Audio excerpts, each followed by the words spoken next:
Assalamu alaikum, I'm Awais Akbar and today we are going to discuss Project Zumo simulation. Zumo is the name of our line following robot. So let's have a look at the things we have in the simulation. Here, first of all, we have an Arduino board, the Arduino Uno, to control this whole robotic structure. And the second, here we have line following robot. We have attached 6 IR sensors or line detecting sensors to it, and here we have 2 motors, and both the motors are connected to the direction control and PWM or speed control. And here we have a buzzer to get sound notifications and the push buttons to start the sensor or the robot. Here we have virtual terminal to get the display of which path the robot is following, and the SD card module to store the path in .mmc file. So let's run this simulation.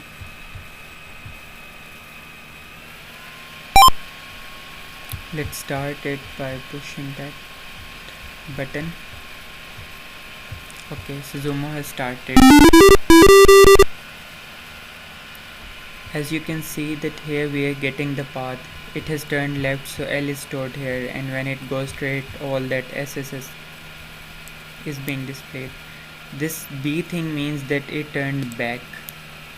So let's wait for it to complete the path.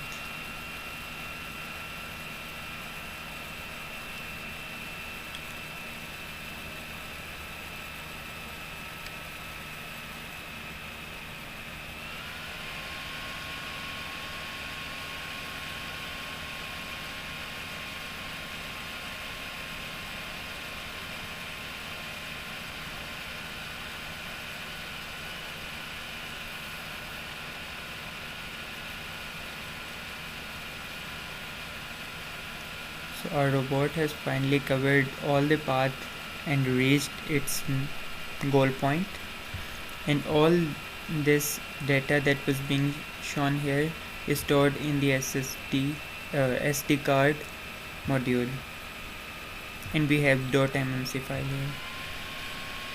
Let's quickly have a look at our source code. Here we have a few libraries that we have used. The first one is the QTR sensors header file. The QTR sensors are the line sensors. Then we have Zumo reflectance sensor array. As you can see that we have attached a whole array of all the sensors, so it is the header file for using that array. Then we have Zumo motors header file, then that buzzer and the push button, then wires and servo motors, then SPI for communication, this is serial peripheral interface, and then SD header file for using SD card. In each of the header file there is a whole code of how the things will be going, like for push button, that when it is pressed what thing will be happening and whatnot. So all of this is in the header files that we have used. Coming towards our main code that we have written, this is my file, the name of the SD card file in which all this data was being stored, the left, right, straight, back. So we have created a file by name my file in which all that data will or path will be stored. Next we have declared an integer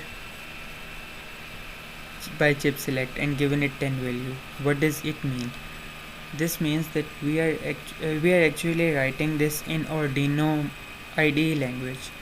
So we have declared IO10 pin to it. Let's see it.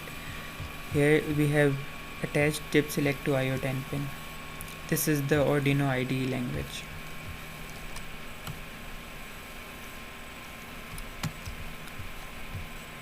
here we have defined the sensor threshold value to 300. Now what is sensor threshold value? Actually what happens with the sensors is that it emits a specific type of infrared light, and that light is being detected when it reflects back.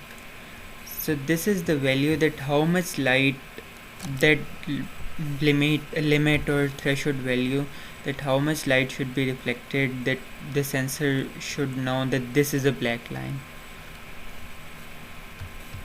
And here we have defined above line. Above line is the term that we have used to know that the sensor, this is what we are defining, that the sensor is above our line. So if the sensor give value greater than the threshold value, means we get more light back. This means that the black surface is not absorbing that light. So this shows that there isn't any line. Next we have defined the turn speed, that what will be the speed of the motors when it will be turning left or right. And next, the simple speed. This speed is being controlled by PWM technique. And here we have defined the line thickness in our terms, in the things that we use, the units we use, but we are converting these units to Zumo units. And here we have, like, we got a rough calculation by our teacher, and we have used those calculations for Zumo unit, because this is a fictitious measurement unit, it doesn't exist in reality. And the next we are defining the overshoot. What is overshoot? That for example there isn't any line or any path left, so how much the sensor will be bearing that thing. For example, if the line is a bit defected, a little bit of it, so it should not come back. So we have given that specific value, that if by that limit the line is there, or there is a breakage line, you can bear that. Otherwise, if there isn't any black line within that given distance, then it needs to turn back, the B option. And here we are giving our names to the code. The Zumo buzzer was something that was written in the header file, so we are giving it our name to use it in our code. In the same way with the reflectance sensors and motors, these all were the names in header files. And then we are giving push button the IO12. Here we have attached the push button to IO12.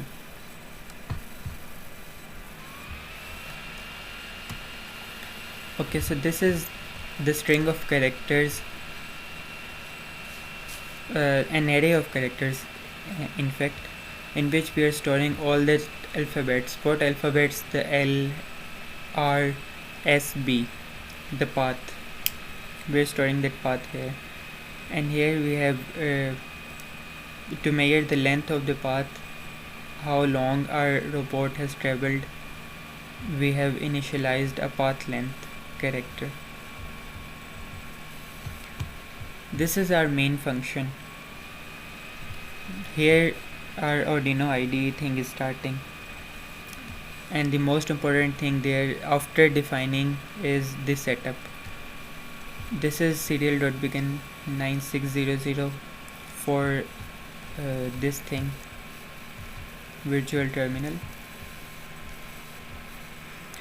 And first of all we are simply displaying Zumo, and in the next line, if we didn't find anything, then it will show that it failed. and if SD card is inside that module, then it will be displaying that SD card is inserted. And then here we are defining the number of sensors, like making an array of sensors. We used 6 sensors, and then a few of shorts or integers that we are going to use in our program. The turn direction will be 1, 0 or -1 in our case. And here we are giving the value that play the buzzer at this specific moment. The buzzer was played when the program just started. Then this is a function of initializing the reflectance sensors that initialize, for example, there is something in it, as we saw for the LCD in our previous video, that a few things, the cursor is being set, the light is being turned on. In the same way, within that header file there must be an initialize function, and we are calling it so that our sensors get turned on. And then we are turning on the LED at number 13. This is the default LED location at number 13, that our calibration thing has started. This thing is for writing the text file, the path in SD card file. My file was the name of that, and st.open, this is a function in the header file that stores or writes value in a file.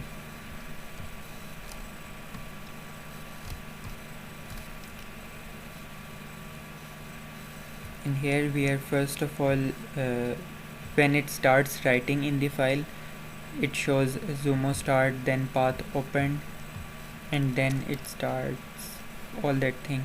But in case that the card can't detect that file, it will be showing error opening that specific text file. Now time to calibrate Zumo. As I told that we will be getting 1, 0 or -1 direction. So Zumo will be turning clockwise if the direction is 1, and if the direction is -1, that it will be turning counterclockwise.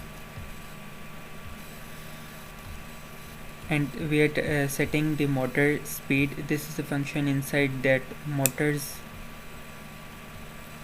Zumo motors function, and we are setting the speed of motors by this.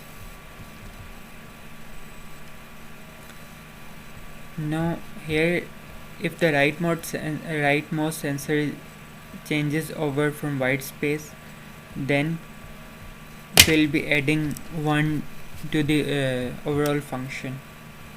And here we are storing all the path, the length of the path by it. For turning left, it will be displaying L, and then motor speed will be set to 0, 0 to stop it. And in case that the end point is reached, then the motor speed will be 0, and it will be displaying off on the LED, that calibration mode has stopped. The second thing in our Arduino functions is, or programming, is the loop function. So here we are solving the maze. We have inserted a specific path to it by using this feature, obstacle map. So we have used a special map for it, and this is the function to solve that path. Then it's playing the buzzer. First of all, it is waiting for the button. The things don't get started until we press the button, and once that button is pressed, the buzzer will beep.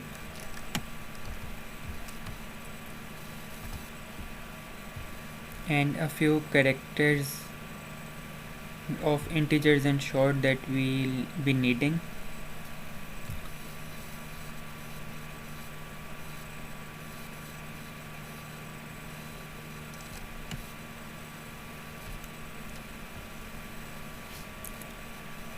And with time we are setting the speed of the motors, and here if the reflectance reads a line, then it will be moving straight.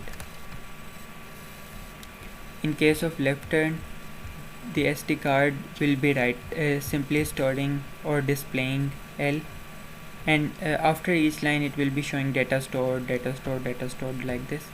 And if the sensor moves left, then we'll get L. Not only it will be displayed, but also it will be stored in that file.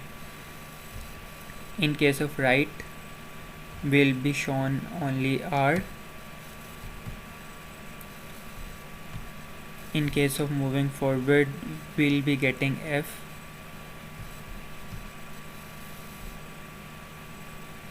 What will be our strategy for turning? So if the line is found on the left side, L will be returned and displayed, and this will be returned to the function that then controls the motor. If a black line is found on the next spot, then it will be moving straight, and in the same way if it's on the right, it will be moving right. And if even within a specific limit it can't find a black line, then it will be moving backwards.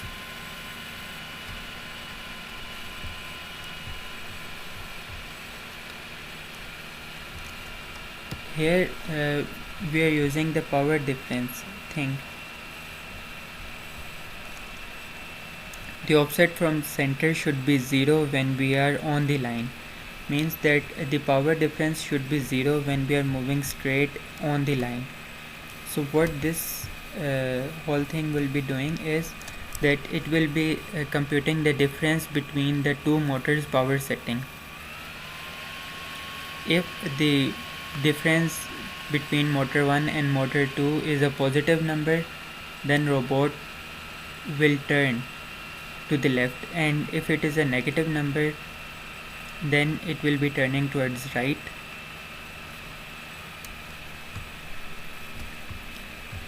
And we need to keep the motor's speed constant.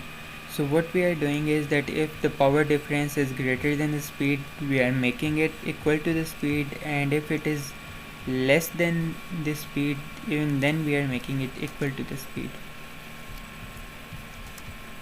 And if power difference is negative, then we are adding that how we are doing this, then we are adding that power difference to the speed, and if it's the other case, mean it is the power difference is greater, then we are subtracting that power difference from the speed.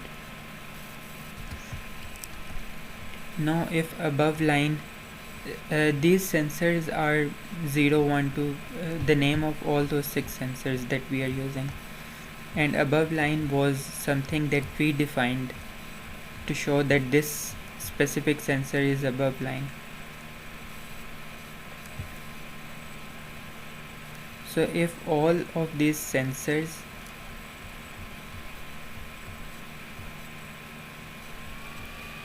are off, mean they aren't displaying anything, then there is no line visible ahead, and we said we saw nothing, so that's the end. But if the 0 and only the 5th sensor was there, it means that 0 and 5th are the extreme sensors, the first and last sensors. So if they were only the ones that were reflecting the light back, then it means that we found an intersection, and it will be moving straight then. How we'll be optimizing the path? For example, our robot can keep on moving back and then forward, so how we need to optimize that thing?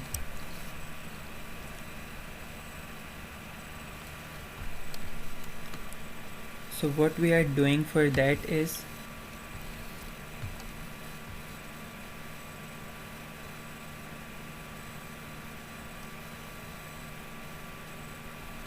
this is our strategy, that if we are approximately in the middle of intersection, then we need to drive state.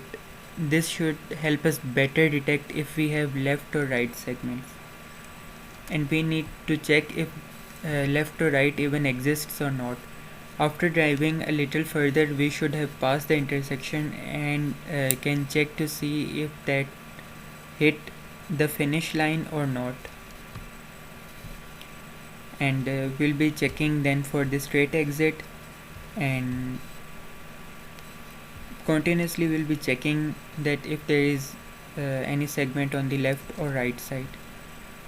When all these things are over, at this all thing is in the loop, so we'll be checking for end spot as well. So continuously we are checking many things for the endpoint, intersections on the left or right, and the line on the straight path. So this is all our sensor needs to detect. That is why we have attached 6 sensors to it. And then it is storing all that path length within this path length integer.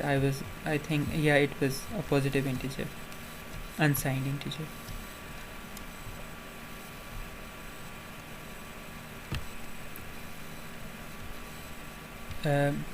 This was the function to turn back. If that specific limit, within that specific limit, it does not detect any black line, then this is what we are saying to the Zumo to turn back. If path 0 means none of the sensor is showing anything, then Zumo, you need to turn back. And this is the overshoot function, that limit that how long it has to see if there isn't a black line, how long it can go without a black line. So this was that function.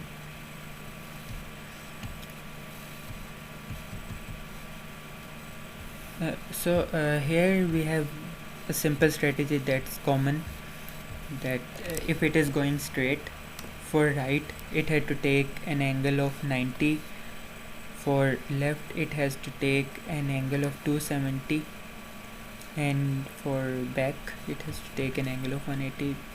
This was simple.